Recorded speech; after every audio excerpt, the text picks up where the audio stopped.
Good morning আমাৰ ভাই ভনী প্ৰিয় শ্ৰোতা। এই সময় মই গুৰুত্বপূৰ্ণ আপোনালোকৰ মাজত এটা মেছেজ দিবলৈ ওলাইছোঁ। এই মেছেজটো হৈছে আমাৰ সকলো কাৰণে প্ৰয়োজন আৰু আমি সেইবিলাক মেছেজবিলাক আমি জানি থকাও আমাৰ একেবাৰে প্ৰয়োজন। গতিকে আহক আমি এই মেছেজটো বাইবেলৰ পৰা আমি অধ্যয়ন কৰোঁ। যোহনৰ 15 অধ্যায় 8 পদৰ পৰা 10 পদলৈ আমি অধ্যয়ন কৰোঁ। তাতে কি কৈছে? ইয়াতে তোমালোক অধিক ফল ধৰিবলৈ মোৰ প্ৰীতি মহিমান্বিত হয় আৰু ইয়াৰে তোমালোকক মোৰ শিষ্য হৈ যাবা। পিতৃয়ে যেনেকৈ মোক প্ৰেম কৰিলে ময়ো তোমালোকক তেনেকৈ প্ৰেম কৰিলোঁ।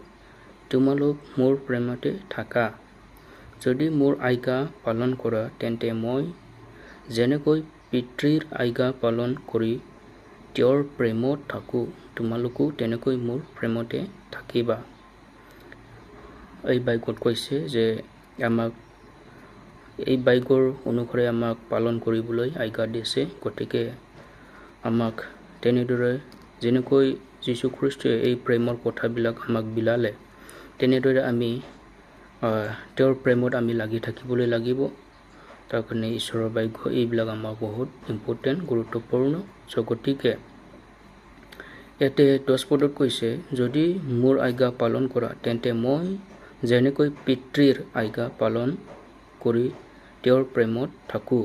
ইয়াতে কৈছে যেনেকৈ যীশু খ্ৰীষ্টই নিজৰ পিতৃৰ যি আজ্ঞাবিলাক পালন কৰে আৰু সেই আজ্ঞাবিলাক মানি পালন কৰি কিনি তেওঁ যে পিতৃৰ লগত এটা প্ৰেমত যে থাকে, তেনেদৰে আমিও তেওঁৰ আজ্ঞাবিলাক যদি আমি এই বাইবেলৰ আজ্ঞাবিলাক যদি আমি পালন কৰোঁ তেনেদৰে আমি প্ৰেমত আমি তেওঁৰ লগত থাকিবলৈ পাৰিম, যিটো নেকি আমাৰ সৃষ্টিকৰ্তা ঈশ্বৰৰ লগত।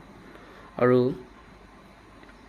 তাৰ কাৰণে কৈছে যে ঈশ্বৰৰ অবিহনে আমি একো কৰিব নোৱাৰোঁ আৰু আমি একো কাৰ্যত আগবাঢ়িব নোৱাৰোঁ। আমি নিজৰ শৰীৰৰ বলৱন্তই হওক যিয়ে হওক সকলো ঈশ্বৰে যদি আমাক সেই শক্তিবিলাক যদি নেদে আমি একো কৰিব সক্ষম নহওঁ। তাৰ কাৰণে এটা লাষ্ট বাইবেল পদ পঢ়িবলৈ মই বিচাৰিছোঁ। তাৰে যোহনৰ 15 অধ্যায় 5 পদত কৈছে, ময়ে দাইশালতা তোমালোক ডাল, যিজন মোত থাকে আৰু ময়ো যিজনত থাকোঁ সেইজন বহু বলৱান হয়, কিয়নো মোৰ বাহিৰে তোমালোকে একো কৰিব নোৱাৰা। কাৰণ আমি যদি ঈশ্বৰৰ লগত যদি আমি নাথাকে বা ঈশ্বৰৰ আজ্ঞা অনুসৰি যদি আমি নচলোঁ, আমি কিবা নহয় কিবা সমস্যাত বা কিবা নহয় আমি কিবা সময়ত আমি জয়যুক্ত হ'বলৈ বহুত সক্ষম নহওঁ। গতিকে আমি যদি বলৱন্ত হৈ থাকিবলৈ যদি বিচাৰোঁ, খ্ৰীষ্টত অনুৰাগী যদি হৈ থাকিবলৈ বিচাৰোঁ, আমি তেওঁৰ আজ্ঞা আৰু তেওঁৰ পালন সকলো আমি মানি চলিবলৈ থাকিব লাগিব। গতিকে এতিয়াই আপোনালোকৰ মাজত যি সুন্দৰ এটা মেছেজ দিবলৈ ওলাইছিলোঁ। গতিকে আপোনালোকৰ জীৱন আপোনালোকৰ পৰিয়ালত এই বাক্য সহায় আশীৰ্বাদ কৰক আৰু সকলো যাত্ৰাত ঈশ্বৰে আপোনালোকক সহায় কৰক, আশীৰ্বাদ কৰক। আৰু তেনেদৰে আমি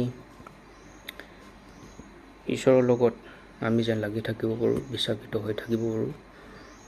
তেওঁ যে কৈছে তেওঁ দাইশালতা আৰু আমি ডাল, সেই দাইশালতাৰ লগত আমি যেন লাগি থাকিব পাৰোঁ বিশ্বাসত, আৰু তেওঁৰ আজ্ঞা অনুসৰি যেন আমি মানি চলিব পাৰোঁ আৰু তেওঁৰ প্ৰেম যেন আমি পাবৰ কাৰণে সক্ষম যে হয়। তাৰ কাৰণে কৈছে 9 পদত, পিতৃয়ে যেনেকৈ মোক প্ৰেম কৰিলে ময়ো তোমালোকক তেনেকৈ প্ৰেম কৰিলোঁ। তোমালোক মোৰ প্ৰেমতে থাকা বুলি কৈছে। আমাক তেওঁৰ প্ৰেমত থাকিবলৈ দিছে, তেওঁৰ আজ্ঞাবিলাক আমাক পালন কৰিবলৈ দিছে। গতিকে সকলোৱে এই বাক্য অনুসৰি পালন কৰিবলৈ মানি চলিবলৈ সিদ্ধান্ত লওক। আপোনাৰ জীৱন আপোনাৰ পৰিয়াল অট'মেটিকলি চেঞ্জ হৈ যাব, অট'মেটিকলি এটা নতুন পৰিস্থিতি হৈ যাব। গতিকে মই আশা কৰিছোঁ এই বাক্য সকলোৰে জীৱনৰ আশীৰ্বাদ কৰক, সকলোৱে বুজি পাইছে বুলি। তাৰ কাৰণে এই বাক্য আপোনালোকৰ মাজত মই শ্বেয়াৰ কৰিলোঁ। ধন্যবাদ।